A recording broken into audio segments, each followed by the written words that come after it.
We recognize that the Hogan Administrative Center occupies the land of the Ho-Chunk people. Please take a moment to celebrate and honor this ancestral Ho-Chunk land and the sacred lands of all Indigenous peoples.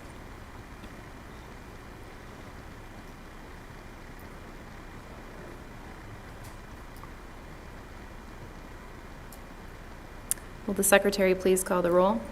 Ms. Baldwin. Here. Ms. Bergdahl. Here. Dr. Garcia. Here. Mr. Jackson. Excused. Dr. Jimenez. Here. Mr. Neumeister. Excused. Mr. Korberg. Here. Dr. Sprague. Here. Ms. Sukla. Here. A quorum of the Board of Education is present, so the regularly scheduled meeting of September 11th, 2023 is called to order. We will now have the Pledge of Allegiance. Please stand and face the American flag.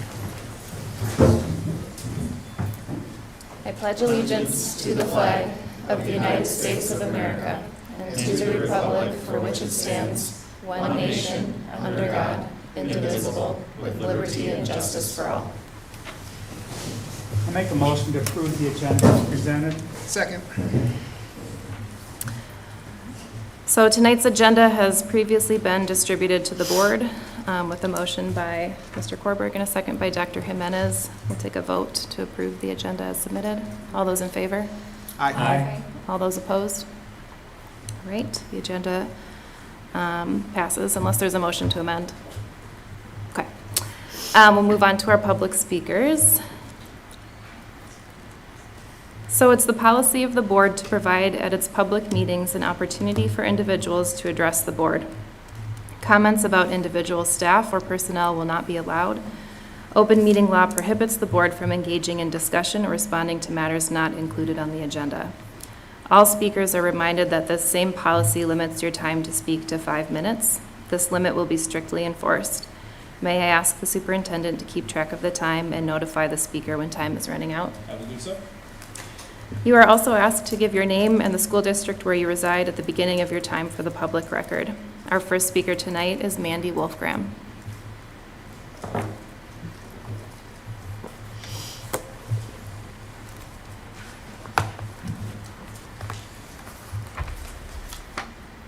My name is Mandy Wolfgram, and I speak today as a resident of La Crosse and teacher at Northwoods International School. In the past 18 years, literally thousands of students have come through my door. I've watched staff come and go, leadership come and go, Act 10, COVID, and our entire community struggle. I've also celebrated student success. I've cried over student struggles, and I've been so proud of children that some days I can barely stand it. The truth is that for every teacher like me, I know that there are teachers in every building of our district doing an incredible job of meeting the needs of kids. That there is nothing unique about me, our staff, or our school. What is unique about Northwoods, however, is that in my experience, we have a community that will fight harder than anyone else I know to bring about what is best for children. In the last few years, the school district began an equity initiative. Northwoods literally has equity baked into its DNA. Have you ever wondered why Northwoods is out in the middle of nowhere? It's because Dick Swans took a huge risk in trying to bring students from different socioeconomic backgrounds together in the same space. Not for the rich families to rescue the poor, but to have a neutral playing field for all students to learn from each other. As an international school, we don't exist to pay lip service to holidays around the world. We're striving to facilitate learning for students to become global citizens, and that begins with honoring the whole experience of all their friends in the classroom. If I want my students to think about others in the context of their entire lives, you'd better believe that they're going to expect the same from me as well. If I want my students to accept that different children need different tools to help them succeed, then shame on me if I'm not willing to do everything I can to help make that happen. With that being said, I'm here tonight to address what I see as some deeply concerning equity issues with the FAC and school consolidation process. I have no doubt that the members of the FAC have good intentions, and I totally understand this will never be a perfect process, but we owe it to the students and families that need us the most to do this right. Equity does not mean equal. When I look at the survey respondents, it is clear that we did not bring all of the key stakeholders to the table. The families that need schools to go above and beyond to support their needs of their family need us to go above and beyond in order for their voices to be heard. If you're going to give a survey, the results are meaningless if it's not a valid sample of your population. Only 15% of respondents had a child on free and reduced lunch. The data that I could find on our district said that we were at 47%. Only 2% of respondents have a child that received EL services. 89% were white.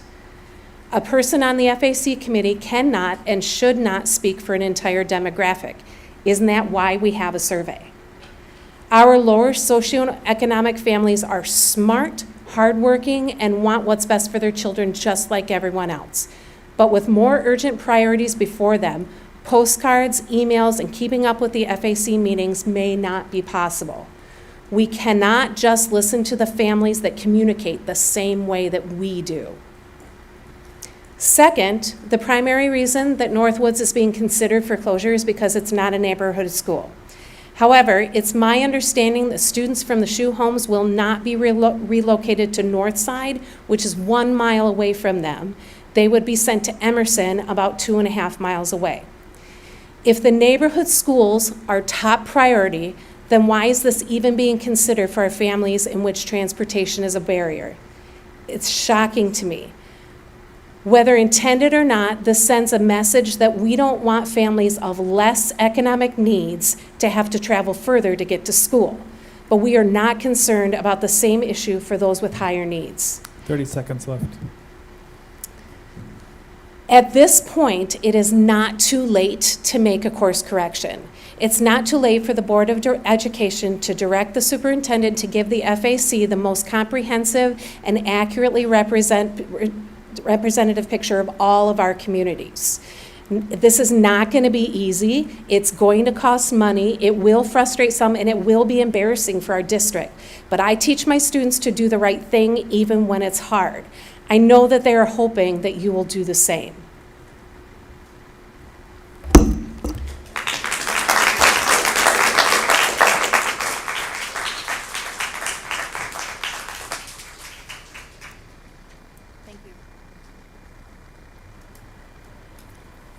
We'll move on to our school showcase.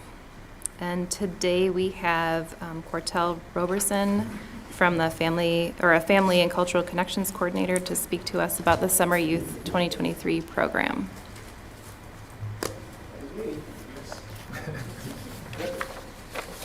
Hello, folks. Thank y'all for having us.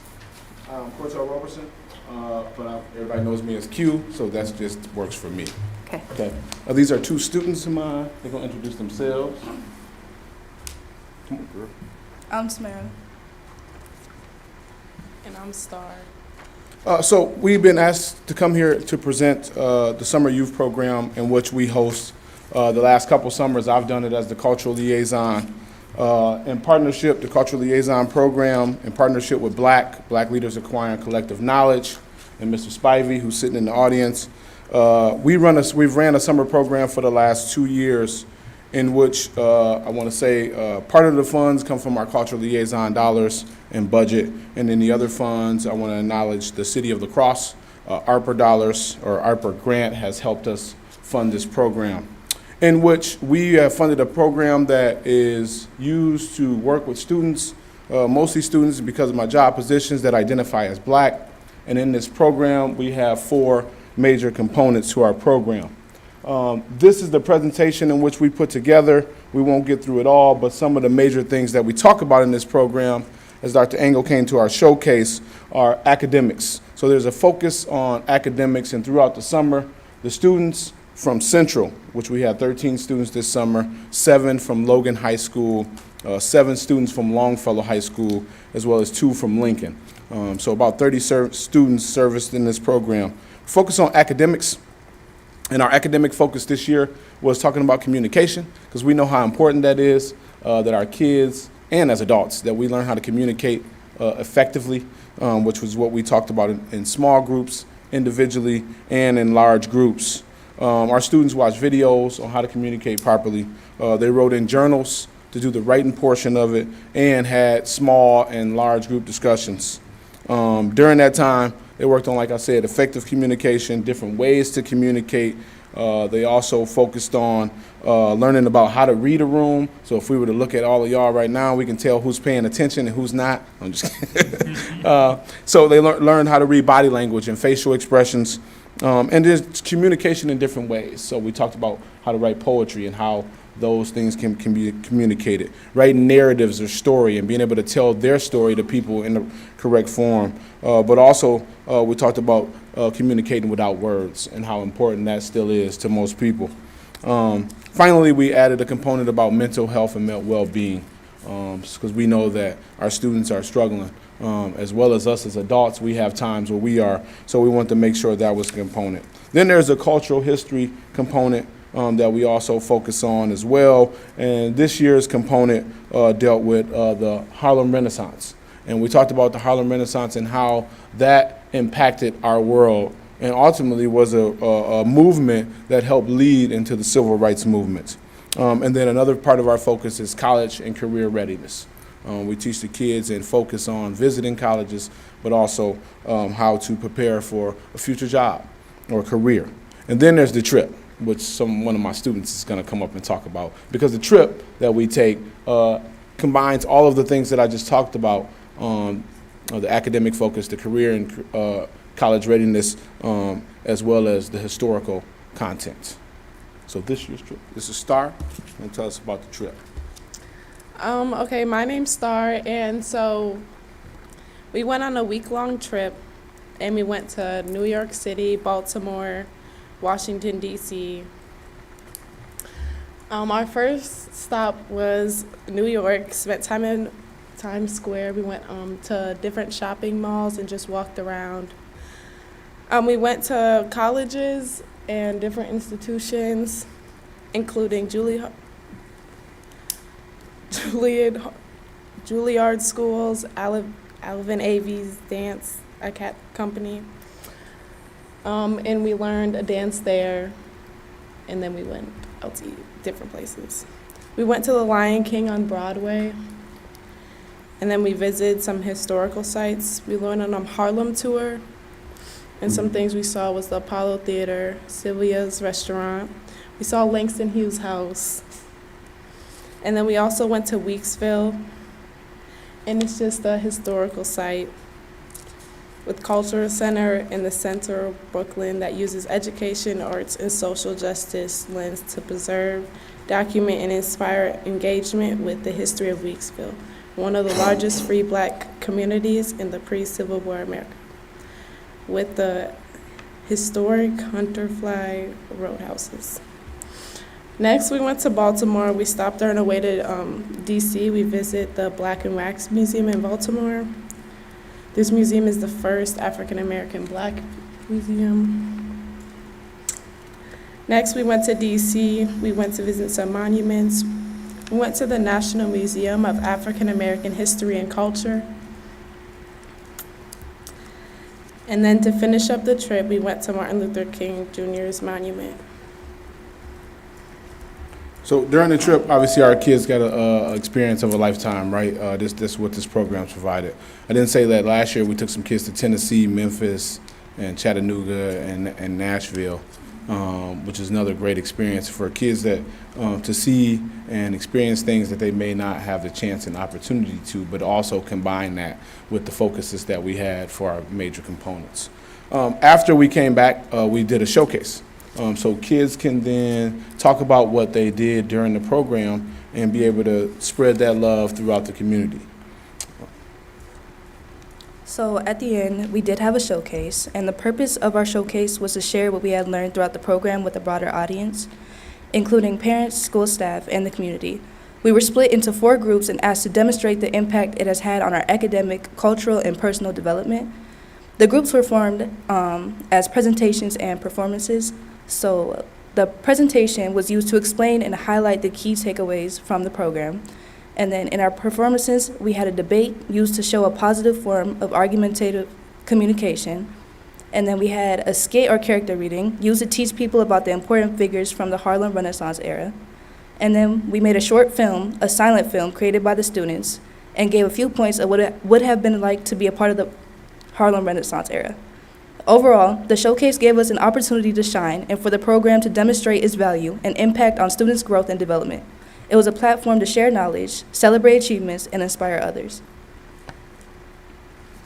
Thank you, ma'am. So with that, obviously it was just a wonderful experience for not just the kids, but for us as adults to be able to work with the students as well, to see the joy that they had working through the program and being able to put this together. Our goal moving forward is to try to talk to the high school administrative staffs and get our kids to then take the showcase into the schools and present this information to them. I am in the process of talking to the secondary administrative leaders to see when we can plan that out. So that way we can spread this information out to other students, not only just the fact that we went on a trip, but to showcase the information and what impact that this movement and just the program in general has on all people. So, y'all got anything to add?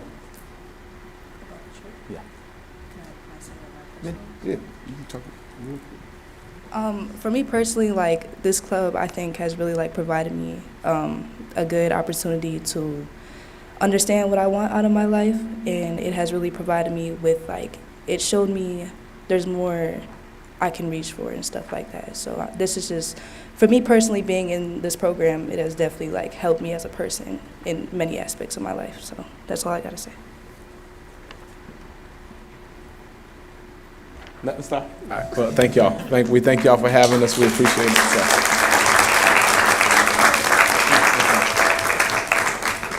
Thank you for coming tonight.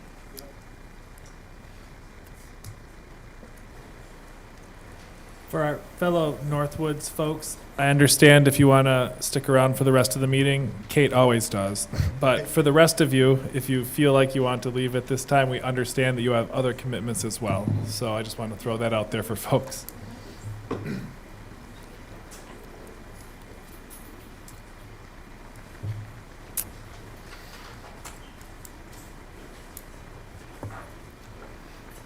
So we're going to move on to the consent agenda. The consent agenda is a mechanism used by the board to deal with routine business that must come before the body. Are there any items that members want to remove from, excuse me. At this point, I'll entertain a motion. I'll make a motion to approve the items on the superintendent's consent agenda as presented. Second. All right, with a motion by Mr. Korberg and a second by Dr. Jimenez. At this point, are there any items that board members would like to remove from the consent agenda? Hear that now. All right, hearing none. So with a motion by Mr. Korberg, second by Dr. Jimenez, we'll approve the superintendent's consent agenda as presented. And now we'll move on to the board's consent agenda. I'll make a motion to approve the items on the board consent agenda as presented. Is there a second? I'll second. Okay. So with a motion by Mr. Korberg and a second by Dr. Garcia, we'll approve the board's consent agenda as presented unless there are items that board members want to remove from this consent agenda.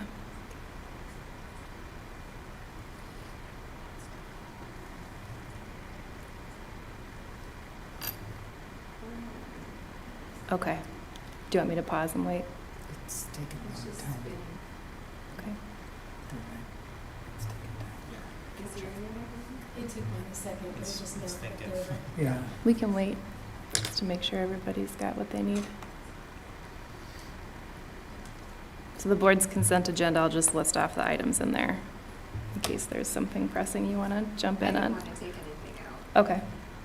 Ms. Duclair, are you comfortable moving on? Okay, so we'll approve those as presented. And we'll move on to matters reserved for board action. We have several tonight, and we'll just kind of go through with motions and then have an opportunity to discuss if we need to as we go through. So the first one on the list is the approval of the 23-24 linkage questions for high school students. I'll make a motion to approve the 23-24 linkage questions for high school students as recommended. I'll second. All right, so we've got a motion, a second. We can open up discussion before a quick vote.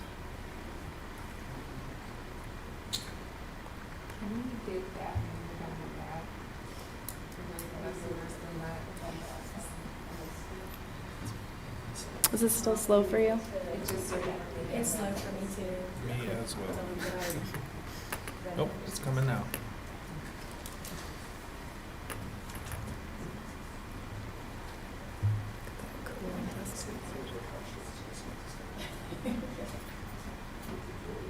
It's taken extra time to.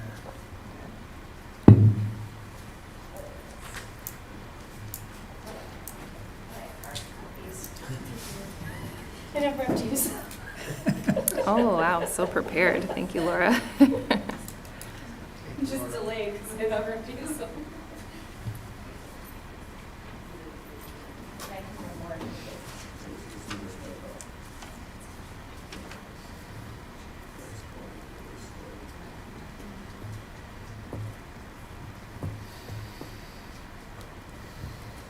I'll make a motion to approve the questions as presented.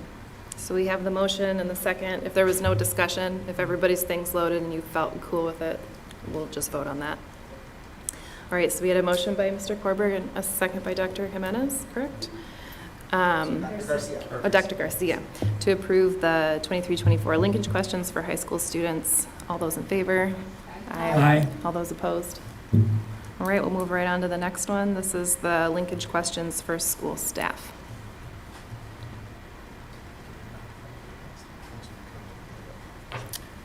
I'll make a motion to approve the 2023-24 linkage questions for school staff as recommended.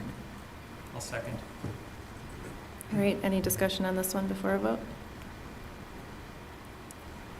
Okay, with a motion by Mr. Korberg and a second by Dr. Sprague, we will approve the linkages as presented. All those in favor? Aye. All those opposed? Okay, so that carries. The next one is linkage questions for cultural community partners. Can you define who that group is? Is it just for that one? That's that cultural, linkage? yep. Okay. I'll make a motion to approve the 2023-24 linkage questions for the cultural community partners as recommended. I'll second. Right, so I want to make sure we do have discussion on this if it needs to be, because our workshop did not include these questions outright, but because we meet with them pretty soon in the fall, I wanted to get them approved. So these questions have remained pretty standard through the years I've been on the board.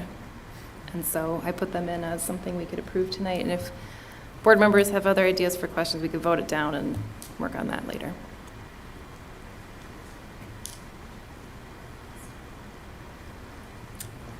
I think it will Read out generate everything. discussion that we're looking for. Okay, I don't know if there's anything else. all right.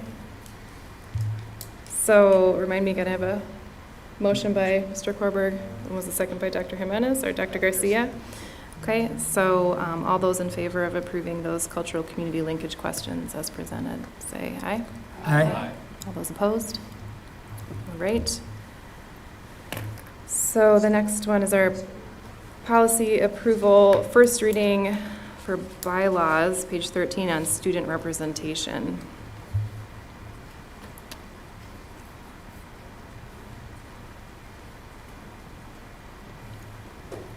I'm getting good Wi-Fi now. Yeah, it's just slow.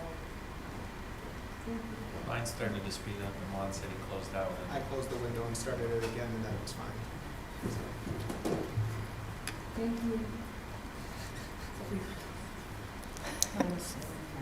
We can go real slow too if you want. No. Okay. All right, so we need a motion and a second to move on with that I'll make a one. motion to grant the first reading for the policy approval bylaws, page 13, student representation. Second. All right, with a motion by Mr. Korberg and a second by Ms. Berkedal. We can have discussion, but this mirrors the conversations that we've had in the workshop, so. Let's vote. So all those in favor? No, I was going to say, I think it covers what we talked about. I don't see anything missing. Okay. All those in favor? Aye. All those opposed? All right. Moving on to policy approval again. This is the first reading of bylaws, page 1, student representation, number of board members, term and oath of office. I'll make a motion to grant the first reading for policy approval to bylaws, page 1, student representation, number of board members, term and oath of office. Second. All right. So with a motion by Mr. Korberg and a second by Dr. Jimenez, we can discuss this or we can do a vote. If there's no discussion, I'll move on to a vote. I just want to verify that the reason this is being cut from page 1 is because we're talking about page 13, and page 13 is something brand new that we have Yep. not had previously. Yep. Yep. So we're trying not to duplicate the language and make it confusing for any future board to change policy in 2 places. Was there another policy which specified the amount students got paid, and has that been addressed? It hasn't been addressed in policy. I think in the workshop, It's Dr. on- Engel suggested. It's on the one that we just Was it approved. just on that one? But was there another page that had the? Oh, That's what I'm asking. I think there That's was what another you're asking. page that specifically said the salaries for board members, which included us, but it also Mhm. included student members. So I just want to make sure that we, Did we already change that one? That one was, yep, that was changed in April. we removed the students? Yes. from that? Okay, that's what I just wanted to verify that we did do that. Yeah, I think we- piece specifically to have reps that got tabled at Right. that time. Okay. Thank you. Okay. So all those in favor of approving that first reading? Aye. All those opposed? All right. I have not received any WASB 2024 resolution proposals. If anybody wants to shout one out real fast? No? Okay. We'll move on to approving Operational Expectation and Monitoring Report OE9, communicating with the public and key stakeholders. in regard to monitoring report for policy OE9, communicating with the public and key stakeholders, and with respect to the provisions of policy BSR 5, superintendent accountability, the Board of Education concludes that the superintendent and the district are in compliance. I'll second. All right, with a motion by Mr. Korberg and a second by Dr. Jimenez, we will determine that this is in compliance. All those in favor? Aye. All those opposed? Nay. All right, ayes have it. So we're moving on now to our information items. So the first item on the list is, so we just looked back and approved the evidence that was presented. Now we're looking forward at the template for next year. The administration did not have any recommended changes to indicators, and during our discussion last week, there did not seem to be a desire for different direction on indicators from board members. This is an opportunity for board members to discuss that further if they wanted. I thought that I had it, the policy talks about two-way communication, and there's been a lot of demonstration of administration getting out and communicating with the public. As we've talked, when we talk with the community, and again, I talk with people from all walks of life, I talk with people with all kinds of political opinions, and I've heard more negative comments about our district than I have in the past. And again, that makes me wonder about that communication. And I'm wondering in our indicators if we could have some type of tool, maybe we could survey or some type of tool where we could get communication back from the community, give them some forum to communicate back with us other than referendum elections or our seat elections. Is there some forum that we could have the public communicate with us about their concerns? As a board member, as all of us board members, it's difficult because we hear complaints, and what can we do with it? We can't confirm or deny it. We don't answer the public and say, actually, all these great things are happening. We can in many ways, but the public sometimes has some valid concerns. And is there some mechanism, some means that we could add in the indicators of some type of survey back to us, that at least we could tell the public, if you have these concerns, here's an opportunity for you to share those. That would be my only comment. It just leaves us in an awkward position. I don't like it when the public has negative comments about us.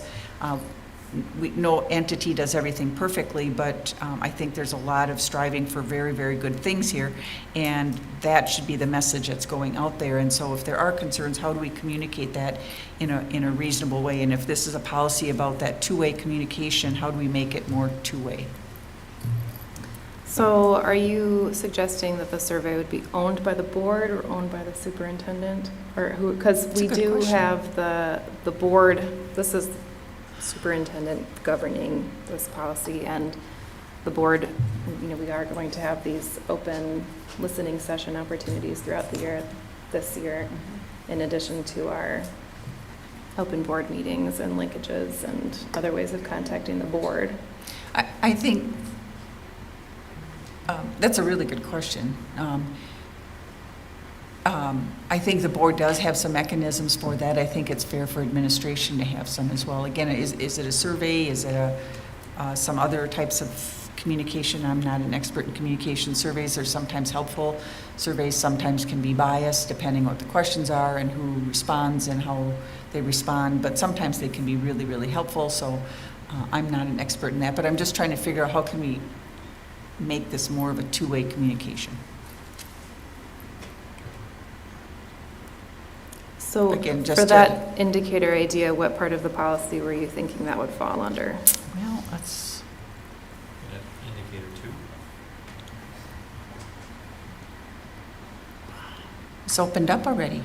Things are improving on an internet here. Timely flow.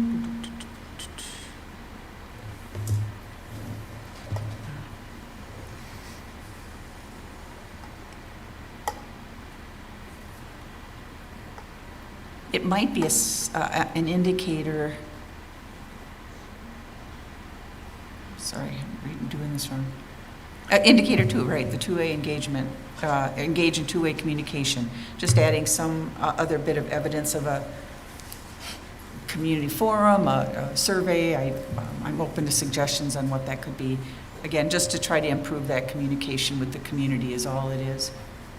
So the policy is good, right, to have the two-way communication. So we're not talking about the policy. I'm just thinking of another.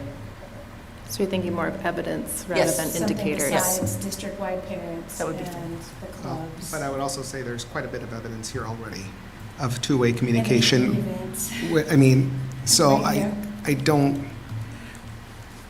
I think we have to go back to what I had said, I don't know how many board meetings previously, where it is not for us to micromanage nor be the individual who directs. We are a policy-making board. We have evidence, and even if the evidence is not the way we want it, if a reasonable person would view it as evidence, then that is sufficient.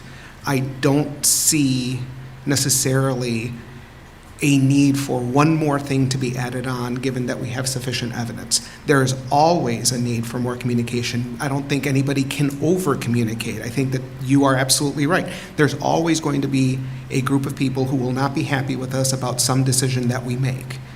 But that is always going to be true, and hearing about it shows that we have two-way communication. So I think that what we have is sufficient. I don't see a need to add anything more. Yeah, I mean, there's hearing it, and then there's us reflecting on it and how we do our policy, but also giving administration opportunity to respond to it, I think is always good. And there are always people who are going to be unhappy, but I will just say that I feel the volume of negative comments that I've heard from community members, and again, it's not a group, it's a lot of people from a lot of walks of life, a lot of political points of view, a lot of different demographics, and so it's different than what I've heard in the past, and it makes me uncomfortable because this is a great district, and I want for us to be able to respond in a very positive, proactive way, and if we don't create that that opportunity, I don't like to use the word pressure valve because that seems like a negative thing, but if people have some concerns, how do they do it besides coming to the meeting, which is, we can't respond to them anyway, that's kind of an awkward, very difficult way for people to communicate. So again, it's just a suggestion for another way for two-way communication. Going out and communicating with people, doing presentations isn't always as two-way as we'd like it to be. So that's, you do an interview, that's not two-way with the community. So I think there's a ton of evidence of communication, don't get me wrong. I totally agree with that, there's a ton of evidence. I just am looking for more opportunities for that two-way communication. I believe we're relatively responsive as a district when somebody reaches out. I answer emails same day, take calls immediately.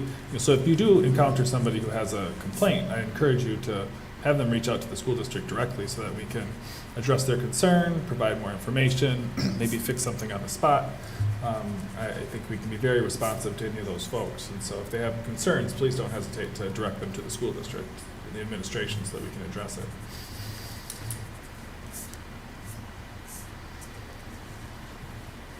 All right, other comments from board members on this one? Okay, so we will approve that template at the next meeting. And we'll move on now to the first look at OE, Operational Expectation 11, and the instructional program, the policy that governs our instructional program. And this one is a beast. So we are splitting it in half, and we're doing the first 6 sections today, and then the remaining sections at the next meeting, and then we'll approve it at that third meeting. Okay, so just a reminder that these operational expectations are like the gold standard for how we expect the district to operate. This one is very important since we have, one large policy that governs the instructional program.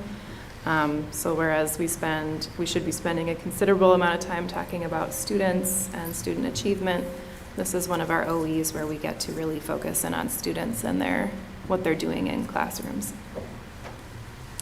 So I will turn it over to Dr. Engel.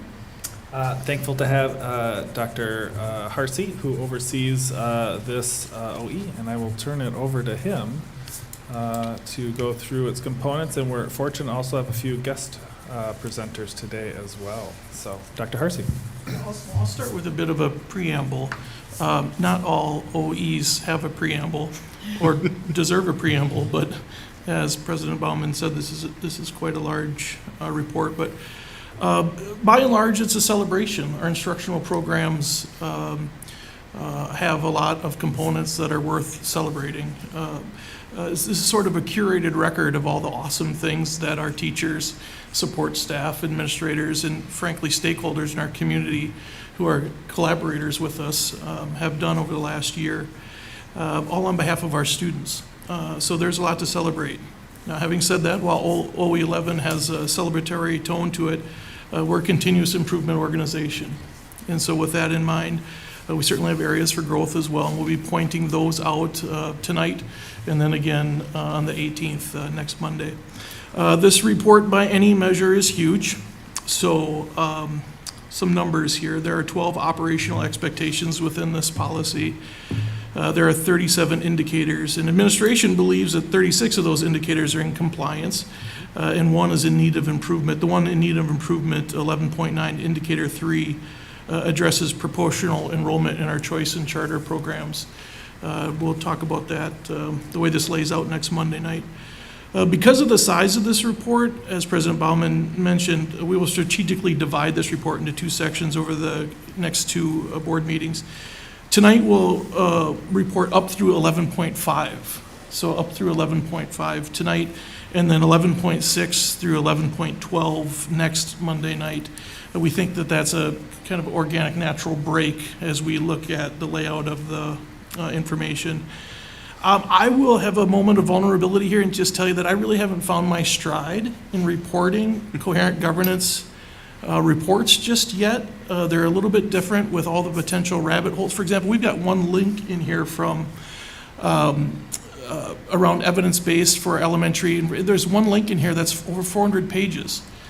And so how deep we go into some of these areas, and one of the things we heard from Randy and Linda, our trainers, is don't read the report to the board. I also think about the education for new board members, the listening public, et cetera, and I get a little, I get crossed up a little bit. But I also think that there's a great opportunity here to educate and to celebrate the good work. I happen to be the mouthpiece for this report, but I will tell you there's literally dozens of contributors, and it represents the work, the great work of literally hundreds and hundreds of people. So to downshift and take some time with this report, I think is completely appropriate. And so tonight we're actually going to hear from some guest speakers who have rolled up their sleeves and gotten their hands right on the work. And so when we get to 11.2 tonight, we have Mr. Andy Hartman here, who's a longtime science educator at Logan High School, and he's going to be sharing some of the great, exciting work being accomplished in our science departments over the course of the last year in support of student learning.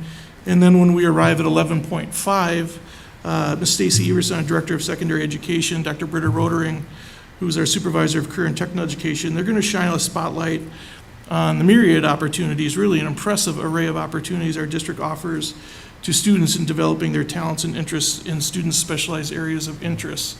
And so with that, we're going to jump into the report.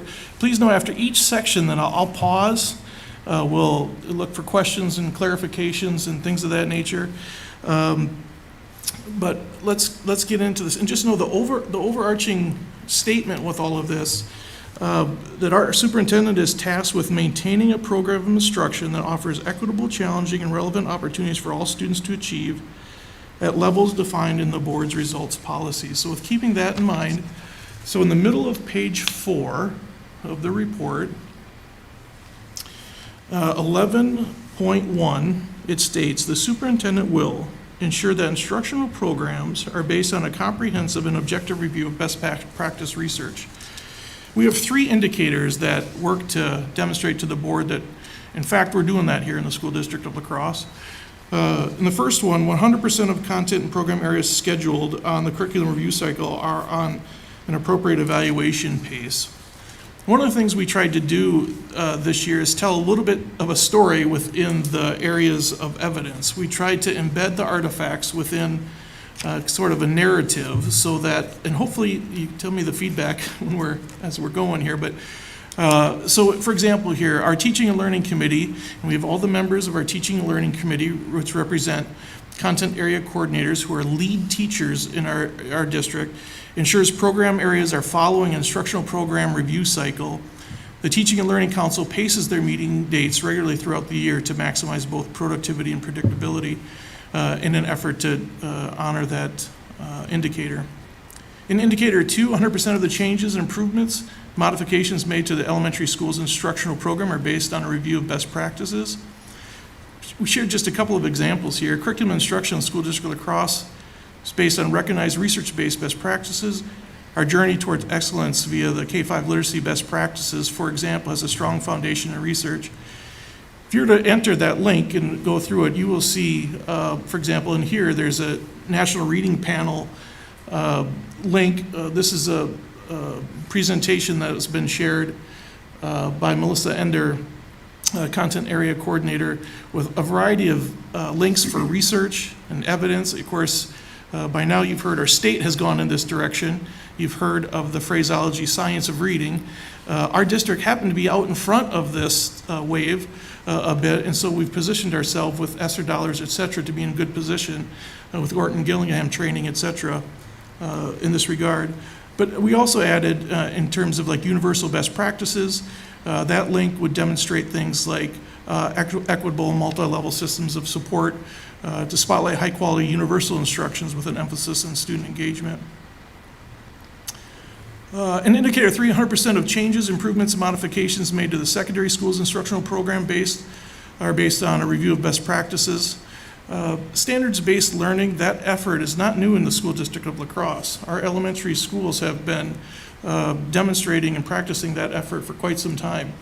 Our secondary schools are in a bit of a transition year this year, but based on staff development efforts this summer, attendance, eagerness, participation, we're well on our way in the school district of La Crosse. And within that link, you will see evidence, again, research-based evidence. Some of the foremost researchers in the world, you could see Wormelli and Dufour and Hattie and Schimmer and O'Connor and many, many others within that link. An additional example includes our text selection checklist. It's a pre-step before official approval in our school district for any text which encourages critical reflection through an equity lens, calls for goals, alignment, collaboration with a content area coordinator, a literacy specialist, LMC director, supervisor, another partner, and then it asks for alignment with goals in our district, and it forces that critical conversation, and it certainly is a best practice before we are taking a look at adding texts in our school district. So with that, as I promised, I want to pause right here. That's 11.1. I want to see if there's any questions any board members might have there. Otherwise, I'll go on to 11.2. I had a question just about a quick bit I read in the presentation on literacy education. I noticed that the respondent, and this was back from 2021, I gather, the rate of response for K through 2 literacy educators was close to 100% out of 86 or 89, and then it was almost half in the 3 to 5 range. What accounted for that drop off in the survey response, do you think? I'm not sure whether they were still a decent sample size, but I'm not sure why. I noticed that as well. We had far fewer at the 3-5 level, but I couldn't tell you why we had the number we had there. Has there been any follow-up surveys since 2021? I don't believe so, no. I don't know if others saw what Dr. Spring is talking about, but the teachers were asked, what's your confidence level with the materials, the instructional practice, and it basically led to here's the direction we're heading because here's what we need. That was both with phonics, phonemic awareness, etc. How comfortable are we with the materials that we have?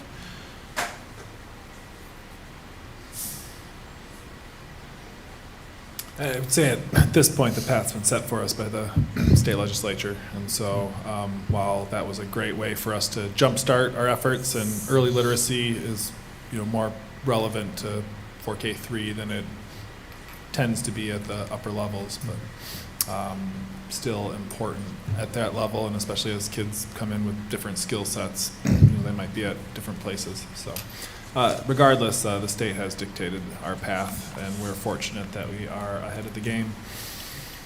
So as Mr. Hartman's making his way to the podium, I'm going to jump in with indicator 1. So 100% of the state standards are reflected in the reading, writing, and math curriculum. The next 3 indicators repeat themselves with different content areas. So what knowledge and skills do we expect our learners to know and be able to demonstrate? The aforementioned is a fundamental question the standard is striving to address. So in June, our board adopted our standards for the school district of La Crosse. So we just give some examples in those links there of English and mathematics. And as you dig deeper into the following links, so an ELA elementary pacing guide, you're going to notice that those standards, the high-level standards, become our curriculum. And so you'll notice the units, daily lessons, essential learning outcomes, and then the materials and the actual assessments by way of example. We've also included an ELA secondary pacing guide and an elementary math pacing guide as examples for the board to take a look at. And then what Mr. Hartman's going to talk about in just a moment here is indicator number 2, so I'm going to just pause on that one and talk about indicator number 3. We also talk, oddly, we separate English, and then we go to science, and then we say, in all others. So this will be something that I'll want to talk to the board about when we talk about revisions, potentially. But then we say, the state of Wisconsin, we say 100% of curriculum for all other subjects not listed are aligned to Wisconsin or some other vetted national standard. So the state of Wisconsin, we have standards. We don't just pick our standards out of the air. We do attach them either to a Wisconsin standard or a national standard. And so all standards can be accessed directly. That directly link takes you right to the state webpage where you can take a look at any of the standards that we have adopted here in La Crosse. And then we give you an example of one of our own here in La Crosse, the physical education standards in our curriculum here in La Crosse, the physical education. Now with that, I'm going to back up just a little bit to indicator number 2 in our standards for science. And our science teachers, science staff has just been working, roll up your sleeves, hard work over the last year. And I wanted to take a moment so the board could hear from somebody not in a tie, somebody doing hard work and leading. And Mr. Hartman's been doing that for quite some time in our school districts. With that, I'm going to pause. I'm going to just turn over to Mr. Hartman to say a few words to our Board of Education. Mr. Hartman? Thanks, first of all, for having me. I appreciate the invite. As Dr. Harsey said, my name's Andy. I teach biology and sometimes chemistry at Logan High School. This is year 20 for me as a teacher and year 15 in the district. So, yeah, that's me. Just here to talk a little bit about some of the work we've been doing in science.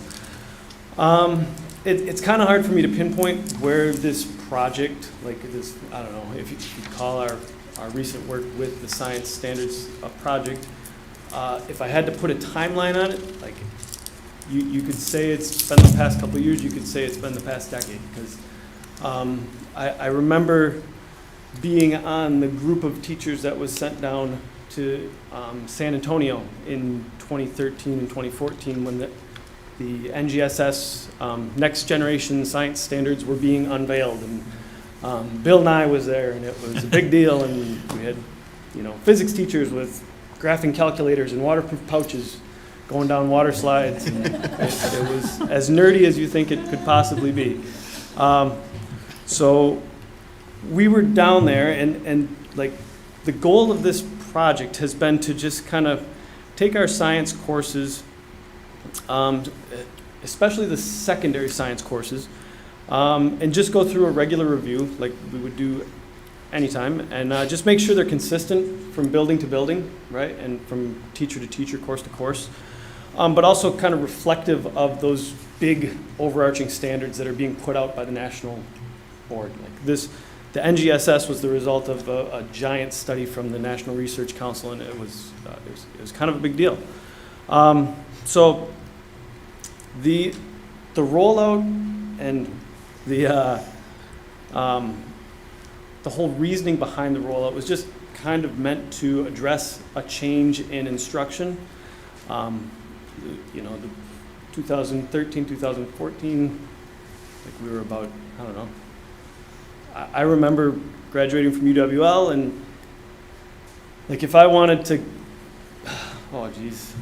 if I wanted to go email my then fiance, I would have to reserve a computer in the computer lab down in the basement and then go down there. But now there was much more information flying back and forth, and things were happening quickly. So rather than a traditional list of content standards, the NGSS tried to take some of that and put a higher emphasis on skills because the content seemed to be a little bit more accessible when it was taught in cooperation with the skills. So that's really what we've been trying to do with our science curriculum over the past few years. The results, I don't know if you have this thing in any of your materials, but the front is just kind of an overview of the NGSS and those 3 dimensions where that middle column is probably smaller than it's been in years past, but those other 2 columns really give us a little bit of, I don't want to say flexibility, but it puts the content in practices that the students will get more experience with. The back side of that document then is just quarter 1 of what our biology class looks like, and kind of color coded it so that you can see each of those 3 areas of the NGSS show up in our standards, which is a little bit different than what it's been in the past. There was kind of a list of, things the students should know by the end of their time in biology, but now it's a list of things their students should be able to do with the things that they know, and how do they connect it to the bigger picture of science in general. So, I mean, this document, I guess, is just, well, it's what we've produced, right? But when I think about how this looks different in the classroom, like on a day-to-day basis, I would say, I mean, we have new courses being offered, both at the middle school level and at the high school level, that are meant to emphasize more of these skill-based approaches to science. This is the first year that the middle school is going through a spiraled curriculum at grades 6, 7, and 8. So rather than grade 6 being a real strong focus on life science, and grade 7 being a real strong focus on life science, no. It used to be earth science in 6th, life science in 7, physical science in 8, elementary teachers. That sound right? Oh, okay. But now each year is going to get a little bit of all three, with a higher focus on being able to do some stuff with the information that they're getting. So there's new coursework there. At the high school level, we've got the forensic science class running for the first time this year. We're running an AP Chem for the first time in both buildings. And biotech is something that's been running for the past 3 or 4 years. So, well, even longer than that, I guess. So there's a higher focus on experience. If I look at the middle school science, I mean, that's something that's been added this in the last couple of years, where there's a requirement that each science course takes a couple different field trips to some pretty particular places. The high school planetarium has been transformed into an exploratorium now, and has kids coming from all the grade levels. And then it's also, like, this kind of stuff has also given us as teachers a nice framework to build our PLCs around, so that we can kind of look through what are we asking the kids to do in quarter 2. We can kind of reassess on a more regular routine and say, is modeling still the best science practice for us to use to approach this particular content? And so that's kind of where we're at. I don't want to take, I can get into the weeds if you want, but I feel like I'll step back, and if you got questions, I'll answer them, or I can exit stage left if We you've heard love enough of the this. weeds, but we have to control ourselves sometimes too. Yeah. Thank you. I Yeah. guess before I turn it over to board members to ask quick questions, I have one quick one about COVID and the impact of those like skills that students should be demonstrating. Like, are you noticing with students coming in to middle school or high school, like those skills you're having to like repeat instruction now to get them caught up in that? It's flow? still pretty new, like the whole focus on skills. I would say students are a little bit less, we're a little more reluctant to engage. Like, Okay. they're a little bit more comfortable watching, and just seeing where they fit in. But it's like these first few weeks are get to know your classmates, and I'm Yeah. your teacher. Yeah. So I don't know if we can get them out of their shells. They by the Yeah. time May gets here, they'll be doing it. Cool. Yeah. Other comments or questions from board members? I guess I do have one. Do you feel that the way the NGSS has created these 3 dimensions, does it give you more flexibility to focus in on college and career readiness versus, I think, like in the olden days when I was still in the classroom, right, that, you were really focusing students to get to that 4-year college, as opposed to being a much more broad perspective of what education is and what your ability, not your ability, but your opportunities. Sure. So could you just talk a little bit about that? Yeah. Like, it's real hard to kind of convince someone who's not super invested in cell biology that it's important that they should know what a mitochondria does. But it's not too tough to like explain, well, you should probably know how to read a diagram, and you should know how to pull important pieces of information from this graph. And while those aren't specific to the NGSS or the science and engineering practices, they're kind of in there as part of the lab design and the data analysis skills that go along with it. So I think the kids have a little bit more of an appreciation for science as a whole, even if they're not super interested in going and doing science. They're much more aware of what it takes to go do science, and maybe more appreciative of the people who do go do science. A deeper connection. Yeah. Thank you. Yeah.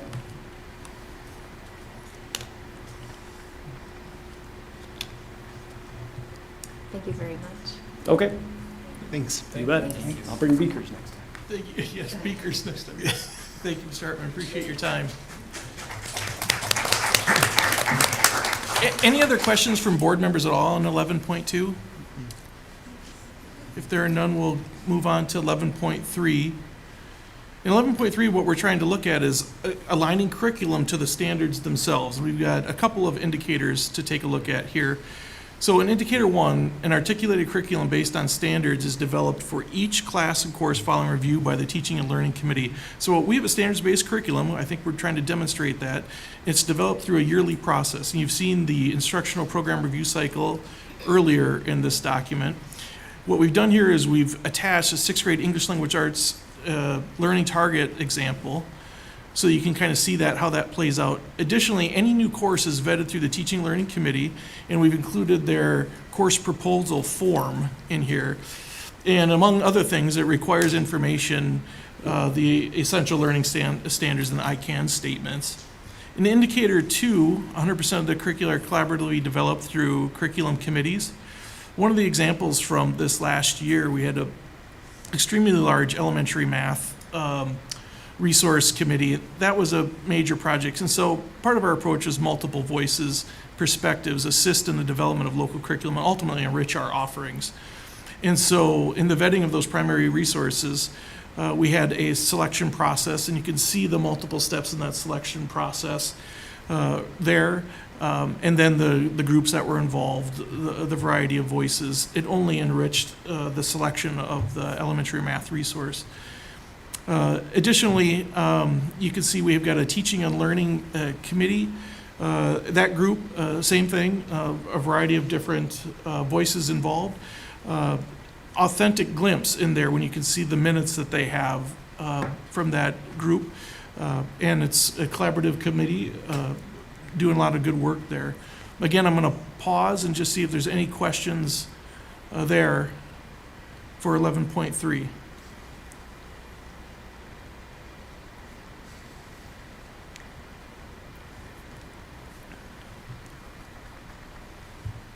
Okay, 11.4. Well, actually, go ahead. I think I do have a Dr. question. Jimenez?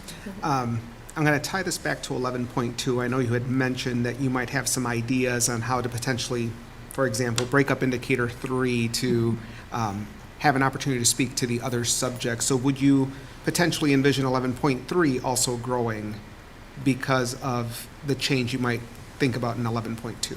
Yeah, there was a few areas. Well, we see these like accordioning down. Like we can see some of these coming together. We feel like some of them are almost saying the same thing. I don't know if that's what you're indicating as well. Yeah. Okay. Thank you. In 11.4, we're moving towards assessment, measuring students' progress. And so indicator 1, 11.4, schools use district and state assessments to track student progress and identify areas for universal curriculum improvement. So we give a couple of examples here. Our educators utilize various forms of state and local assessment data to monitor student progress and make informed both instructional and curricular improvements. For example, educators analyzed, we used a couple of iReady examples here, 1st grade reading and the 6th grade math. Of course, the Wisconsin Forward information came before the board, ELA math and science, that came December 5th. As they make decisions, all of those pieces are entered into the discussion. And now we kind of get into the elementary assessment calendar demonstrates how assessments are distributed throughout an academic year. And then we included the You heard Mr. Hartman talk about his PLC. So the School District Crosse Professional Learning Community template reveals those guiding questions that are so critical in a professional learning community. One that's, obviously salient here is how will we know when students have learned it, guiding question number 2, and then the various examples provided within to facilitate that improvement conversation. In indicator 2, utilize federal assessment tracking of student progress to identify areas of growth. So this one I'll spend a little bit more time on because it might deserve some explanation. The forward assessment data populates the federal accountability card. So there's no federal test per se, but that does not necessarily indicate areas of universal curricular improvement. But in our case, the districts are responsible for creating improvement plans and monitoring improvement efforts. There's a couple areas where we, as a district, were identified for improvement areas. Disproportionality in special education is one of them. And so we did, our LEA had to create a continuous improvement plan, which drives our efforts. Now, we're fortunate in that, 3 years ago now, Dr. Engel had authored our strategic plan for educational equity, so we were had a catalyst. We were launched into our effort. You heard our speaker tonight mention the equity efforts in the district. So those, we've got good traction on those, but that is something that we've learned from our effort. You will notice that in this category, we put that we are compliant in that, even though we're an area of improvement. So based on the indicator and what the indicator is asking, utilize federal assessment tracking to identify areas, even though it's an area of growth, we put compliant. And so it's just something I want to point out to the board. Indicator 3, schools use universal screening and progress monitoring assessments to identify students who may require additional support or how a student may be responding to instruction. All right, this is an example of, from the highest level, kind of a macro level down to a micro level. Again, the elementary assessment calendar where all or many students are receiving an assessment, drilling down to more specific monitoring. So our tier 2, tier 3, and then all the way down to SMT, so a student management team process form example where a team with something intensive might be suggesting an intervention for either academics or behavior or both. Can I ask a question about that? Please. How responsive is that process? Is there a backlog of students that need that sort of attention, or is that occurring as the need arises? I would say it's pretty time, but I also say there's a lot of students with needs. And then it comes down to availability of staff to get together. Yeah. I don't know if that answers the question, but there's probably more demand than time permits. Sure. Indicator 4, schools develop and maintain data systems to track and monitor student progress on common assessments. And so these are systems that we're fortunate to have in La Crosse, frankly. Now, Skyward's been around for a while. Canvas and EduClimber, we're finding our stride with. So each tool provides valuable opportunities as an instructional platform and gradebook, which is Canvas for us, a student data warehouse and PLC conversation tool, which is EduClimber in our system, and a student information system and state reporting mechanism, which is Skyward. So in some capacity, each supports student progress and development in the school district. And then that link just gives good definition of which, each. We appreciate Stacy Everson and her team actually put that together. So any questions in 1.4? Just a quick clarification. In indicator 2, when we say LEA, we're talking about local education agency, which would be the school district, not the La Crosse Education Association? Yeah, local, yeah. Thank you.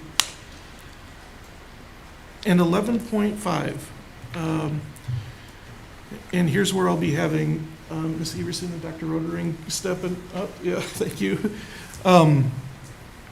So in indicator 1, a course guide outlining academic opportunities is distributed or made available online to all students and families at the secondary school.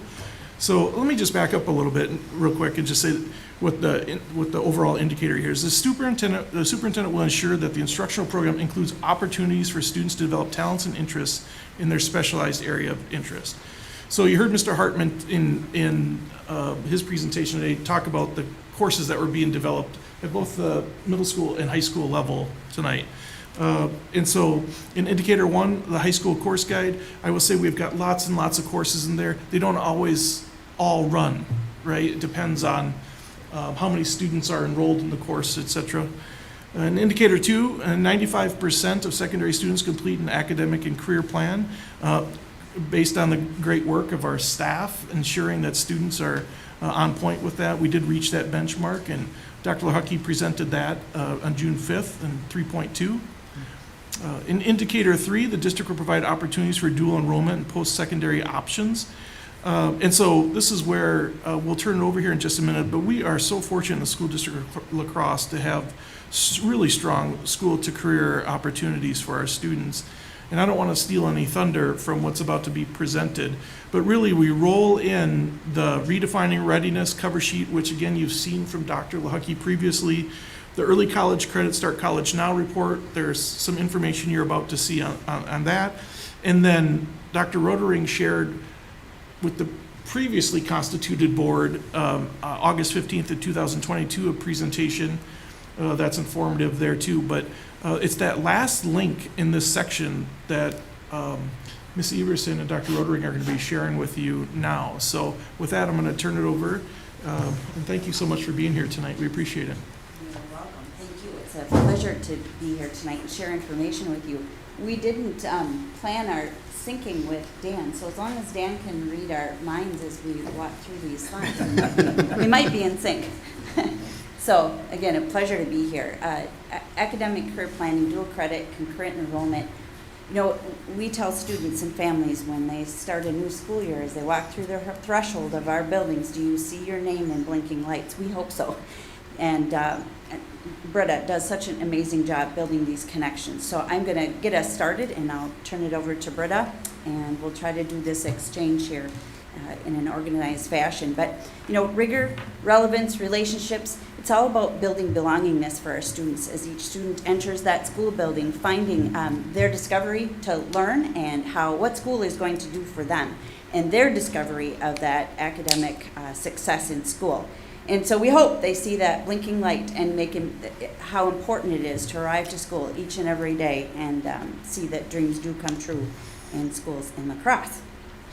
So, although Britta and I get the honor to share information with you tonight about how we build these programs, collectively this is a large effort among our teachers, all teachers, students, families, community members, and again, Britta does an excellent job of being out and into our community, building those relationships so that students can visualize and imagine the possibilities in our own community. So Britta's going to talk a little bit about a program that she's building right now that has to do with our academic career pathways. And September is Career Pathway Month.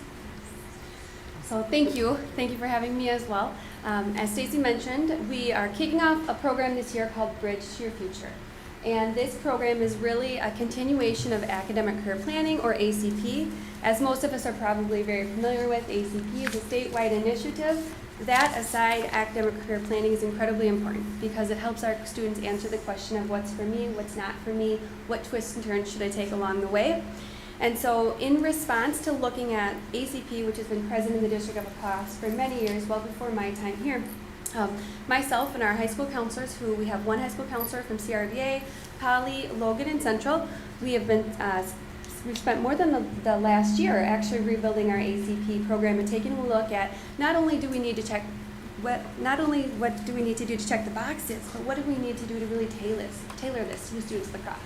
And so that's what the Bridge to the Future event is about, and we're kicking this off actually this week in all 4 of our high schools, including CRVA. And what this does is September gives us the focus on what are career pathways, what do they include, and what is embedded within them. So we've heard many times tonight college and career readiness. Oftentimes I will transition that and say future readiness. So it's not only college readiness or post-secondary opportunities, but it's also continued employment at whatever point that happens in a student's career, and then also preparation for any type of a service that a student may consider, and really truly a combination of those 3 elements to ensure that a student is future ready. for everything that comes within their way in their future at whichever order, whichever point that happens. So September, that is our focus, and as we complete that focus, we have 3 weeks that we are transitioning to. The first week is a exposure to types of service. The second week is business and industry partnerships and what do we have locally within our region. And then the third week, which will round out the end of September, will be a focus on our post-secondary partnerships. Each of these 3 weeks has an increased exposure to opportunities within our buildings, to have presence within our buildings, inside, outside, conversations with our teachers and our students. We will spend the next 2 years focusing on each of the 16 career pathways. And so each month we'll have a pathway focus. Our first focus will be October with agriculture, food, and natural resources. Oops, I apologize, that's November. Arts, AV, and communication, and then ag, food, and natural resources. Now that I look at that, the reason why I did that, and I have to share this excitement, we have a new agri-science program here in the district. We have a new instructor, his name is Mr. Brooks Luke, New River Falls grad, previous FFA state officer, which is a huge commitment. So looking at that, I did flip those because I wanted to give him a month to feel comfortable between 2 buildings. So we'll have this focus for the month, and what will happen every month is going to look different. The reason why it will look different, of course, is because, like I said, we want to tailor this to each building, being purposeful, not to leave out our Polytechnic students, our students at CRVA. And so there'll be teeny little pieces of each of these pathways. The teeny piece could simply be, what is that piece of equipment that's parked out here, and why is that here? If that creates conversation with our students, thumbs up, right? All the way to, as a student, I'm going to raise my hand to say I'd like to go on this trip to see this amazing thing at Organic Valley. That as well, too. There are opportunities for all of our teachers, core, foreign language, music, career and technical education, to embed these opportunities, and that's a part of my role behind the scenes, to create these resources for them to say, okay, it's manufacturing month. I teach Spanish. What can I do? Here you go. Here's a whole list. Please give one a try. And if it tanks, that's okay. Try it again the next month, right? And so this is what we work to do behind the scenes so that everyone on our team, not only our advisors or our CTE teachers, can really dip their toes into focusing on that pathway. And so that's the Bridge to the Future. We're working on a really cool logo. It's not quite there yet, but I will share it hopefully when I'm back on October 2nd. Okay, so we've talked about what academic career planning is. Like I mentioned, really an opportunity for our students to envision their future and us to continue to put all those opportunities, small or large, in front of them throughout all of their years with us in the 612 programming. As shown in the picture there, oops, sorry, jumping a little ahead. There we go. Shown in the picture there, we have a variety of tools that we use. We use these tools across the state. They're strong tools, but none of these tools alone is only ACP. So Zello, I oftentimes say, is a fork to a plate of food. The plate of food is academic career planning, opportunities that we provide our students within all of the 16 pathways at a consistent level. Okay, transitioning into that, as I just mentioned, in the career pathways, there are 5 components of a strong pathway. Each of these are equally important. One of them that I'm thrilled to highlight with the board tonight is our dual credit opportunities that we have embedded into all of the pathways that we offer. And I say all with a head nod and a smile because agri-science was our missing piece, and our new teacher is teaching 2 courses, one of which, crossing my fingers, we are about to finish his approval for the Higher Learning Commission to be able to offer that transcripted with Western Technical College. So dual credit can be confusing for many people because there are many different things or programs that qualify for dual credit. I explain this on the daily to counselors, students, parents, families, teachers, because there are so many different programs, and as we all know, if you don't live in them, it's hard to remember them and keep them separate. So that's one thing I'm very passionate about, is making sure that we continue to explain them and break them down however they need to be so that it helps them with what their goal is, and them being the family, the parent, the teacher itself, the school counselor. So dual credit in the district has been growing. I'm going to be back hopefully on October 2nd to be able to do a little bit more in-depth highlight specifically on transcripted credit.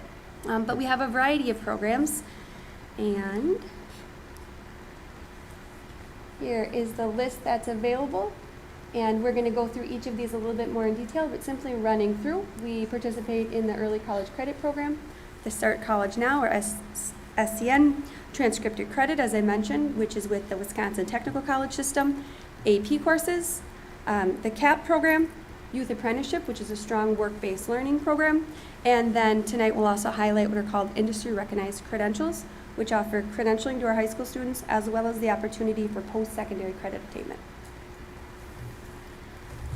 Okay, so you can see we have the right person exciting students out there to see, dialing in, trying to find what it is that each student is passionate about and finding that pathway. So one of the exciting roles I get to take care of is the Early College Credit Program, or ECCP.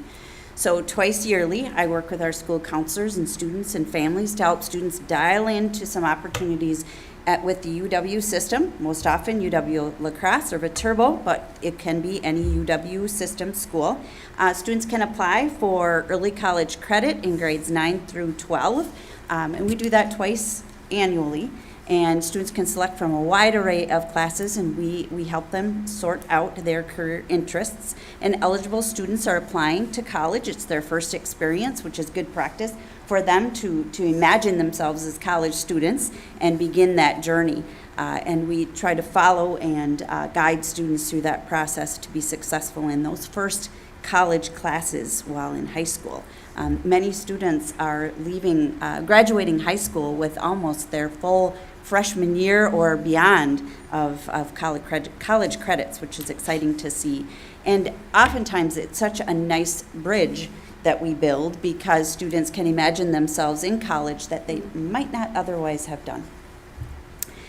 Another component, much like the early college credit program, is Start College Now, which is associated with our Wisconsin Technical College system. So most often we are partnering with Western Technical College in the same fashion.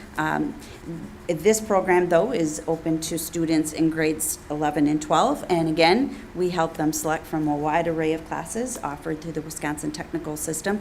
And again, students can imagine themselves as college students while in high school, acquiring those credits. Another way to imagine the possibilities, and this is something that we can do in-house at our high schools.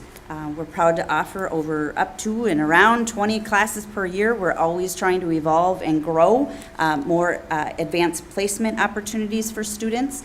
This can change. We have, in the last couple of years, scoured our high school course guidebook to make sure that it's clear to our families, because it depends on the teacher and the alignment of their course with AP standards, whether or not that course is going to qualify. But students may opt in an AP class to take the AP exam. One little caveat that's interesting to know is a student can actually register to take an AP test without being in the class, but the class is intended to be aligned to that AP test. And sometimes people ask me, well, what's better? Should I take a college on campus through the early college credit program, or should I take an AP exam? It really depends. It's about dialing in and helping a student find what their pathway to success is going to be. In the case with AP classes, what's beneficial is these are our teachers teaching a college-like class, and when students earn a score high enough, they too can earn college credit in a wide array of UW systems nationwide. New courses offered each year, and I have a list for you this is in our 2023-24 course guidebook, but again, this changes. We try to make sure parents know that. Next, transcripted credit. I'll let Britta talk about that. She is often building those partnerships between our teachers and transcripted credit alignment. Transcripted credit, many of you may be familiar with. There has been significant growth throughout Western Wisconsin over the last most likely 12 years. I was a classroom teacher for 16 years. I've been in administration for 5 years. I'm very proud that as a classroom teacher, I was one of the early transcripted credit teachers to be able to try that in my own classroom. The reason I share that with you is because I very much remember what that's like. I remember the apprehension, the struggles, the challenges, the success, how to approach it with students. And so I use that right now with teachers who are transitioning to the high school or teachers that are new to our team to say, this is what I'd like you to do, what I'd like you to try, this is how we do this. We've had great success. So on October 2nd, I've mentioned I get an opportunity to come back and I'll share in more detail specific courses, numbers, percentage of growth between the buildings. But two stats I'd really love to share tonight is that I have 23 24 high school teachers on my team, career and technical education, and I'm going to claim 2 that come out of the core area that I get to work with for transcripted credit. All but one of them are teaching transcripted credit this year. And all but one of them, and the one, it's simply because the way we built the master schedule, we don't have that need for that person, but that person would be able to eventually qualify to be able to do that. So transcripted credit is where we have an opportunity to have our students meet the Higher Learning Commission, have our teachers meet the Higher Learning Commission and have them offer course for course the same courses that are being offered, and all of our partnerships are currently with Western, but the same courses that are being offered there. And so while our students are earning high school credit, they're simultaneously earning the same credit with the WTCS system. The beautiful thing about that is that there is no application that precludes a student. They do not have to meet these certain elements, which other programs that we offer dual credit through do and are limiting. We don't have to charge students for tuition. We are able to utilize our own teacher. Probably the best part yet is that our students are earning credit simultaneously. When years ago I mentioned as an early transcripted credit teacher, this is a mistake that I did. I said, who wants to be signed up for the transcripted credit? There's about a third, right? The other 2/3 are still in that class, and they still got the same content. And I guarantee with the support, I could have gotten them there to the requirement that they would need to earn that credit. So I learned that pretty quickly. So now what we do is every student who's in the class gets enrolled for the transcripted credit opportunity, and we've had a significant success rate within our district. It is very typical, as Stacy mentioned, for our students to leave with 9, 12, 15 credits only from transcripted courses that they've taken. That gives our students the confidence to say, you know what, maybe I can do this college thing, or this certificate, or this credential, because now they have it and they didn't even really realize they did it. You know, they did it alongside their peers in a most comfortable setting where oftentimes they were looping with that instructor. Let's say it's an automotive sequence. They've most likely had that same automotive teacher throughout their sequence of courses. So 2 big wins is not only that we have the number of teachers offering transcripted credit that we do, but right now we have 22 separate courses. And we have 3 more that are in progress. So please cross your fingers with me. We're about to have 25 once everything gets finished. That leads me into another program that I'm very proud of, and that is our Youth Apprenticeship Program, which is run through Wisconsin Department of Workforce Development. We have our own consortium called the Crosse Youth Apprenticeship Consortium. I'm fortunate to be the consortium coordinator of that program, representing us directly, Department of Workforce Development. We are in our 2nd year as our own consortium, and I love to know that people are kind of watching our consortium. What's La Crosse doing? What do they have going on? How'd you guys do that? And now we're at the point where those new consortiums who are a year behind us, or even a year ahead of us, are saying, can we talk? Jane DeVille is saying, Britta, can we talk about how La Crosse did that? Absolutely yes, because we want to continue to grow and expand opportunities for our students, but I want to be able to help share those successes, and rightfully so the struggles, with the other districts who are in comparable spot. Another district that's reached out recently to us is the school district of Sun Prairie as well too. So youth apprenticeships, the opportunity for students to earn industry recognized credential through that experience, to be able to embed essentially an internship during a portion of their school day. And when students are finished, they're out earning and learning. When those students are finished, they're leaving with high school credit, sometimes post-secondary credit, depending on which program and degree they would transition into. Or if the student is bridging to registered apprenticeship, they can take 75 to 90% of those hours with them. So for example, a student who is a youth apprentice as an electrician, I'll use Wyatt Wiggy, he was here a few years ago to present to the board. He was able to take 90% of his hours that he earned with him. Those came off the bottom of his registered apprenticeship. So many opportunities for student youth apprentice to not only find success while they're in high school, embedding that capstone work-based learning opportunity, but carrying that with them as they walk forward into their future. So you'll see next listed is just a list of our youth apprenticeship opportunities in blue there. These are broad pathway names, but under each of these broad pathway names, there are between 4 and 8 separate units, so they do become much more specific than this. A good example I can give is architecture and construction.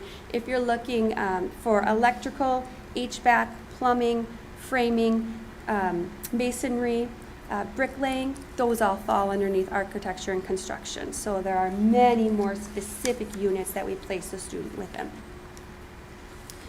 And then the industry recognized credentials. I've mentioned those a few times tonight. The industry recognized credentials that we offer in our district continue to grow. The way I would describe these is they're certifications that we may earn. When I talk to a student about this, they say, well, what is that? What do I do with this? What can I utilize this for? I explain it as you need certain training and you need to pass a certain test to be able to have a driver's license. And to be able to have a driver's license is an incredible responsibility, right? For us, as many of us were teachers, same thing. As administrators, same thing. As someone who provides a service to others, I explain to them that they are trained within these credentials at such a specific high level that they have to pass sometimes a very rigorous certification, I should say oftentimes, to be able to earn that credential. That credential allows that student to go out, and if they wanted to go out at 17 or after graduation, depending on which year they earned it, junior and senior year, they can go right into business and industry with a credential that garners them a higher rate of pay, and they have a higher level of experience so that they're stepping up, they're stepping partway in to that business and industry setting. The industry recognized credentials as well can also garner post-secondary credit depending on what program they would go into.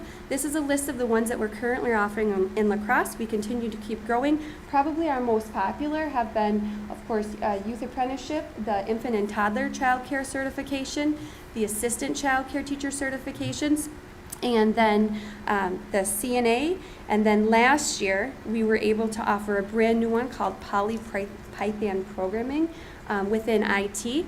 I asked our 2 engineering academy instructors to just take a shot at it. It's $65 a person. Even if we can't do it, it's that experience and that confidence, and then we know as instructors.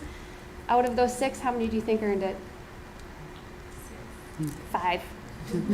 But I think that's amazing, right? 5 of them earned that. And the instructor's like, I don't know, Britta. And I said, I don't know either, but let's do it.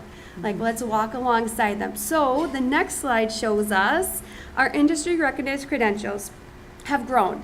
So in 21, we had 18 students, and I think that's still pretty good for a COVID year. In 22, and I'm actually going to back up, I should rephrase that. In 22 of our students who graduated, seniors in 22, because they could earn them throughout many years, right? Most earned them senior year. In 2022, we had 53 of our seniors who graduated with a credential. And then this last year, 23, we're up to 105. And many of these 105, I believe it's 21 of them earned 2 or more credentials that they left our programs with. So to me, that's absolutely huge celebration. I'm excited to share it with you. And if anyone has additional questions, I would love to chat about it at another point as well, too. Dream, believe, achieve. Britta will be back on October 2nd with a showcase with students, which will be even more exciting. I got a question. Very exciting to hear about all these opportunities for the students. Are you able to partner with La Crosse Promise? I know we have the La Crosse Promise in our high schools, and Yes. I'm just wondering how they fit in the mix. Yes. Can I take that? Yes, absolutely. It's part of our Future Center work. Yes, so Kathy, the Future Center advisor, we partner with her on a weekly basis. And so actually this year we added another team member to our youth apprenticeship program because we are really growing and expanding. And while I love to take them all on, if I'm going to do it well, I need another person. So that person is Matt Wiggy. He used to be an instructor at Polytechnic. Matt and Kathy are actually sharing an office space. And that was intentional because so much of the work that we're doing and all the things that I've talked about tonight and more overlap. And so just tonight before this board meeting, I actually sent Kathy from La Crosse Promise an email saying, we have these 2 buses for Central, Poly, CRVA, Logan. I know that you also have something going on at the same day. I think here's our plan. I think we could potentially bring this together to be even stronger. So I'll probably see that email, I would guess, in the morning response, but it is a constant collaboration. I'm fortunate to be able to sit down with Director Aaron Chapa and then Chloe as well, too, to be able to continue to share. They actually are a part of our CTE, Career and Technical Education Highlight Calendar, so that we can take team certain projects and things that we're working on and being able to highlight those this year. Great. Thanks. Youth Apprentice, if you sent us the numbers, I missed it. How many kids are enrolled in that? Sure, we're still growing and building this year, so I can't finalize that right now. Last year we had 42 students. The year prior, 32. The year prior, 5. We anticipate to be 69 to 71 this year. You're welcome. I could listen to you all day. So I do have a question, and this may be for another day, because this might be a very long answer. But when I look at the dual credit opportunities, and correct me if I'm wrong, but typically a school district is offering, I'll take an introductory psychology course, right? If you're already offering psychology within the school district, the district is not going to pay for a student to take that same course at a college, right? So I guess where my question is going is, how do you determine which is the best offering within the school district to ensure students have the ability to be college and career ready, given this list of dual credit opportunities and potentially the financial implications, especially, as you mentioned, advanced placement, where the family is stuck with paying a bill there and not knowing whether the student will actually get the college credit, because if they don't score a minimum of a 3, then they may be out. I'm guessing we would probably answer this question similarly. You know, it's different for each student, each family. I think as we sit down and try to dial into what is going to be successful for each student as they imagine possibilities, it can be a mixture. And sometimes we definitely have programs that will help students and families with financial barriers. But I think what we try to focus on is how a student is learning best. And it can depend on whether they're learning in our school or outside our school, digitally, in the work-based learning opportunities. So I think we try to focus most on what does it look like when we dial into learning for you? And what does the blinking light of success look like for you as you begin to imagine what it means to graduate from the School District of La Crosse, find work-based learning, or a post-secondary college that's going to work for you. Would you add anything to that? Yes, thank you. The only piece I would add is that some of our dual credit programs lend itself to more accessibility for students based upon not having stringent requirements or cost prohibited. And we do support our students and families who can't do that.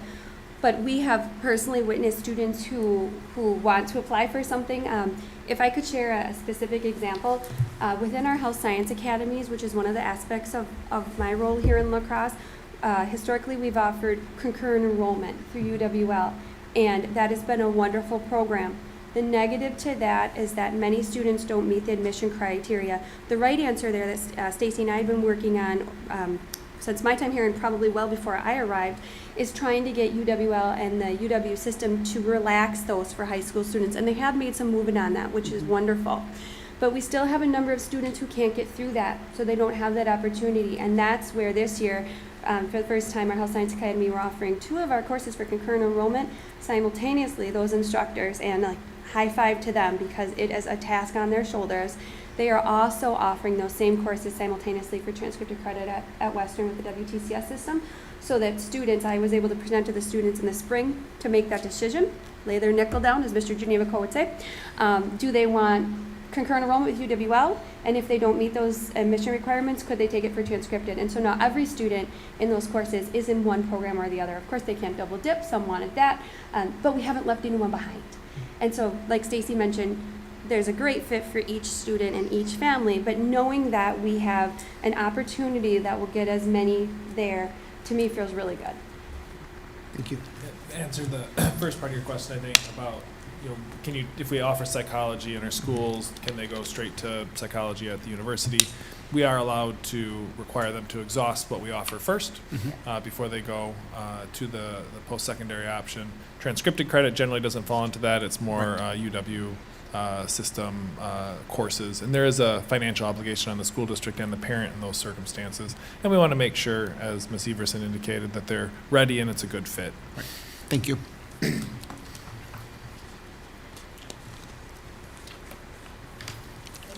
Thank you. Thank you. I was just going to point, we applauded for Mr. Hartman, so I just want that was outstanding. Thank you, Ms. Everson, Dr. Odering.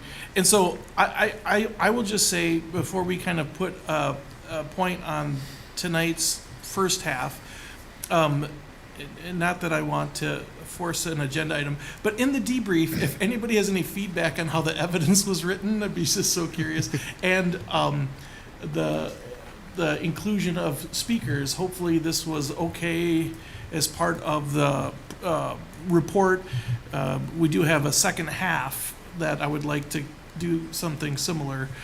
So that's all I would say. But are there any other questions with 11.5? Otherwise, we'll bring it to an end for tonight, knowing that next Monday night, we're kind of like driving to Rochester. We're not even to St. Charles yet. So we've got a ways to go on this report next Monday. I just have a quick question on the redefining readiness report. It says that there's been an increase in percentage of students who are college ready from 2021 through 2023.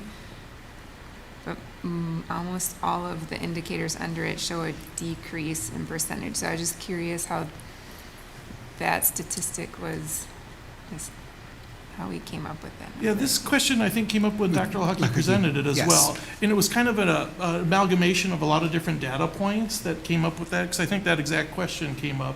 And he kind of said it was, the math was, for multiple pieces that came up with that data Because those point. different demographics, I think, in some of them. Right, yeah.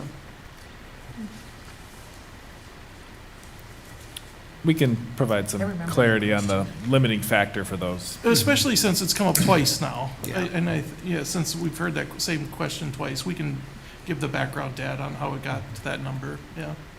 Yeah, if I remember correctly, with the college and career ready, they have to meet 2 or more of the benchmarks. And so that's why the data doesn't necessarily just Add up. Yeah. Okay. Sorry, I didn't remember the. No, that's No. okay, but we can put it in a, real clear, articulate, yeah. I guess I would answer, Dr. Harsey, to your question about the layout of the data, and I can't remember the second part of your question, I apologize, but in terms of the layout of the data, I felt comfortable. I think we had some good information. I guess I should speak for myself. I feel like we had some good information data provided to help me better indicate that indicators were met or not met. I appreciated your insight on 11.2 about there seems to be some repetition there, and talking about maybe condensing that might make some more sense to streamline this rather lengthy report. Okay. So I did appreciate those insights. I will think about those before our next meeting and maybe give some more insight there. The other thing I'll add is, as our policies, we are not experts in delivering education. That's not our job as board members. And so sometimes I struggle with reviewing this policy because it gets so far in the weeds. That's not my deal. I don't know. And so I actually, as a policymaker, found the presentations to be very helpful. Getting mired in the weeds with an enormous amount of data gets me, I don't even know what I'm reading, but hearing the stories was very helpful to me as a policymaker. I'll add, I like having the guest speakers too, because I think sometimes there's a perception that we're just listening to what admin tells us and we're not listening to the people doing the work, when really admin is reporting on the people doing the work, what the people doing the work have reported to them, right? So you're standing here and telling us what the science teachers are doing and the learning committees are doing. So I think it's nice to actually hear the science teachers and the learning committees and the apprenticeship programs, the people who are doing that work, to help dispel that perception that we're not talking to the people who are actually doing the work. I've always thought you've represented what the people doing the work are doing is very well. You've always represented it well, but it's nice to have them come in and, have the community see that we're listening. So thank you for including them. Good job, Dr. I mean, it's time out of their evening after they taught science all day and did other things. So it's a big ask to ask teachers to come in and talk about that part of their work. They're giving something up for it. So I'm almost afraid to bring up the fact. So looking at indicator 2 and indicator 3, that 100% of the state science standards. I guess what I'm curious about is what we're receiving is an example, right, of one of the things. When the curriculum is such an expansive monster, right? are we at all worried as a board about not seeing the individual instances for each element of the curriculum? I mean, I have faith that the sample is a representative sample, but that's why I'm hesitant to even bring it up, because it might make the report twice as long. Yeah, one of the things we look at in here is, is it exhaustive? And how much, so really, if the board would like more example, I guess that's one of the things we turn it over to the board and say, how many examples are enough examples? And so we work at the behest of the will of the board. If there's more examples that are warranted, that we supply more examples. And that may have something to do with Dr. Jimenez's kind of question about going back to what you were saying about potentially breaking up these indicators to account for more, maybe a few more samples of specific elements of the curriculum, rather than this big indicator 3 lumping all of the above, all not covered in the above together. Might be helpful there. And remind me, does the board not adopt the state standards as our curriculum?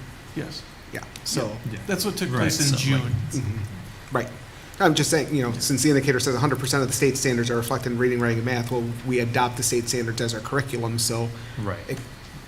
But the evidence of that we would want to see, to ensure that that's happening, right? And again, I have faith that it is, but to actually see that reflected in the curriculum documents from a variety of, so we have the high school physical education here. Well, what about the middle school? What about the elementary school? It can quickly get unwieldy, and I'm recognizing that, but I'm just sort of voicing a quibble. Yeah, last year we didn't include any, and so this year we thought we were pretty expansive and included PE. But we can do really whatever the board feels like would be, would give a better representative example from a variety of different curricular areas at different levels. And if there's some guidelines or parameters around that, we certainly could add more. I wonder if it would be a manageable task to even see, so for example, we have the high school physical education. Well, if we're going to use physical education as the example area, why not see it at each level for the purposes of the report, and then really on an annual basis, you could rotate through parts of the curriculum. So. Yep. That would be a logical approach. You could also look at what other coherent governance schools do there. Sure. There are a couple others in the state that we could kind of peek at their reports and see like how detailed do they go into that stuff. Just to get ideas. Very easy to get into the weeds on OE 11. Yeah. That's why I said it's a beast. That's a beast that lives in the weeds. All right. Any other comments from board members on this before we move on?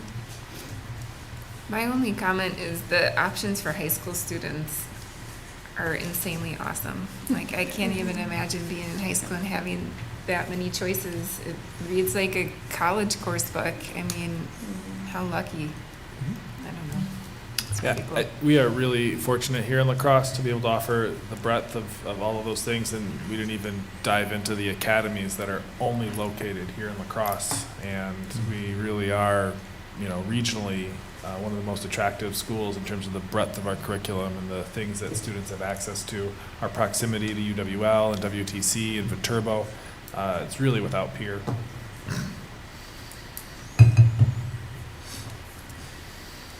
All right, let's move on to our announcements. Thank you, Dr. Harsey. Dr. Sprague, do you have any announcements tonight? I do. I'm happy to report that CESA 4 remains in really strong financial footing. They've been able to expand a number of the really important services, many of which have really been focused on serving our rural neighboring districts. The biggest focus has been on the mental health professionals, the traveling mental health professionals, and like student support services, one of whom they poached from our own district, unfortunately. She's been getting rave reviews, so that's good that she's succeeding in her new role with CESA 4 and still serving students around the area. And expanding the capacity by adding to the fleet of vehicles that CESA provides for the staff has been a really big investment that they've made over the past few months. And the formal announcement for this hasn't gone out yet, so I can't give the actual name of it, but CISA 4 is one of 3 CISAs that has been awarded an important grant to develop sustainable infrastructure for school-based mental health programs and services. So there's some big developments coming in the future from that grant that are pretty exciting. Great. Cool. Thank you. Ms. Beckett, do you have any announcements to share tonight? Just the Bowtie Classic was on Saturday, and they had great weather. Brad, were you playing? Oh, I don't know. You look like a golfer. Dr. Harsey was. It's just because you're retired. I heard Dr. Harsey's team did not win. We donated a lot. That's great. I donated, I didn't play. But Yeah. I donated. Sponsored the whole. That's awesome. And that's about it. We wrapped up a strategic planning process this summer and looking forward to next steps. Cool. Thank you. All right. Just a reminder that the September 26th workshop is canceled. So we are not having that policy review workshop. And I'll just say that our thoughts are with our colleague, Scott. Pass it off to Dr. Engel. Great start to the school year. Fantastic to see our teachers back and our kids back in our schools, so that's been great. We have our community school coordinator appreciation week next week, and so an opportunity to recognize the great work our community schools do and the coordinators who lead that work. And then on Thursday we have our next facility advisory committee meeting, and that's all my announcements. Let's move on to agenda planning while my screen loads. I'll consider a motion, I guess. If anyone's screen is loaded and wants to do a motion. I will make a motion. Read Brad to except I'm going to mess up the wording. He's so good at it. You can read that. Yeah, to approve the September 18th, 2023 Board of Education agenda with any additions or corrections. I'll second. All right. A motion by Thanks, Brad. and a second by Mr. Korberg. We'll do a quick vote. All those in favor say aye. Aye. All those opposed? All right. And we'll move on to board debriefing. Katie, did you have a chance to reflect on anything? I didn't get a chance to grab you right before the meeting, but Was I supposed to? yeah. But if you want to skip it, Is there like a? it's in there. It's just the questions that you'd pose, like, what Oh. did we do What worked? well? What do It's roses we? and thorns. Oh, I did not. Roses and notice thorns. that. We did raise. We get a little bit in. We did some already, yeah. So you can always just repeat that. But if there's any like improvements is kind of the big one. I think it went really well. I think especially as we get used to the new format of like learning about the OEs and results in one meeting and then talking about if we want changes in the next. Like, I don't think we could over-explain what we're doing while we're doing it, for a while at least, just because I like that we're doing it. I think it still is probably confusing, especially to others. Yeah. More of the preamble. Yeah. Okay, you're gonna hear me preamble. Any other comments? Or any other comments from board members on any of those? I like your facilitator schedule on here. So we, Oh, you like that? Yeah, Yeah, you so have we to, I kinda think know you have what's to up. You log have to in. scroll all the way down. And you might have to be logged in to see it. It might be hidden and like from public view, so. we might have to change October 2nd. Yeah, and if somebody's absent or something, I would just take it on. No big deal. Any other comments from board members for the debriefing? I just again appreciate the hearing from the staff, the teachers and staff, working especially with our exciting programs. We often hear complaints that the district is out of touch, but I think we're really working with employers and really doing a lot, not just for students to be college ready, but also to be ready for the workforce if that's what they want. And that's what we should be providing, so that's exciting. I have something not from the agenda, just a comment on how things are going at Longfellow. Positive comment? About how, not related to what we discussed at all in the meeting? Or No. at our meeting? Okay. We can talk about it after the meeting. Okay. We can find a spot for it. All right. If there are no other comments, Dr. Sprague, did you have any? You No. seemed like you wanted to. Okay. Then we will adjourn. I can wait for my debriefing. Okay. All right. How are things in Longfellow? So I would just.